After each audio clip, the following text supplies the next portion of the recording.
Mesdames et Messieurs les représentants des organes de la presse nationale, africaine et internationale,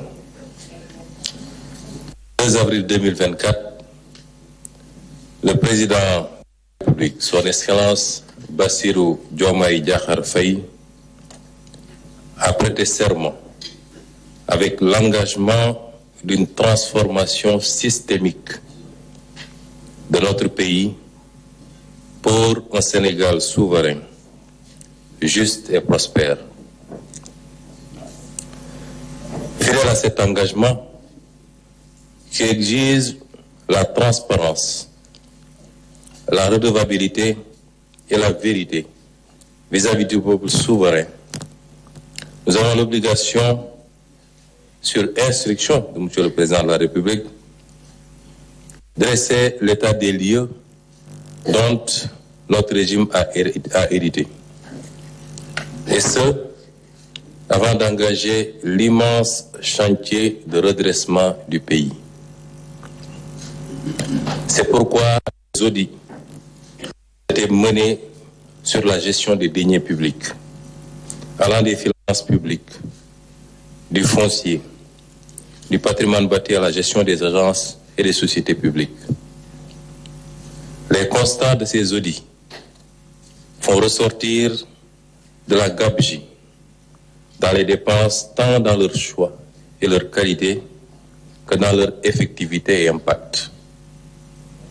Cette situation a induit des dérapages dans la gestion des finances publiques, favorisés par une mauvaise gouvernance, se manifestant notamment par la corruption, la concussion, les détournements de fonds et l'accaparement de biens publics par des privés dans tous les domaines.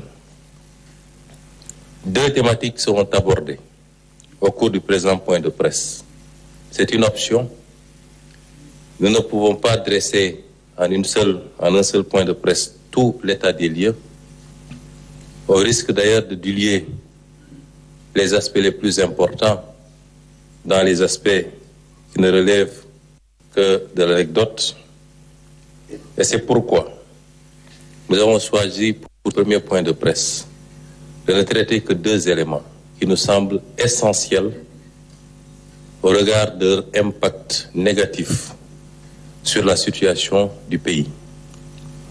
Ces deux points sont d'abord la situation de référence des finances publiques et les actions vigoureuses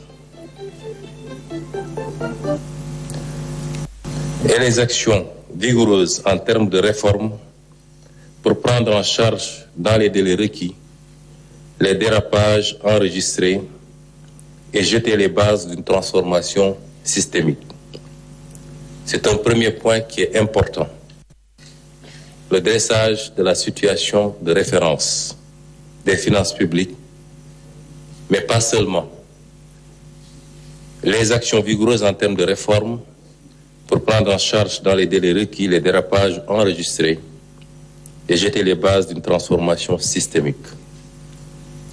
Le second point a trait à la reddition des comptes qui est la conséquence immédiate du constat des actes de mauvaise gouvernance financière.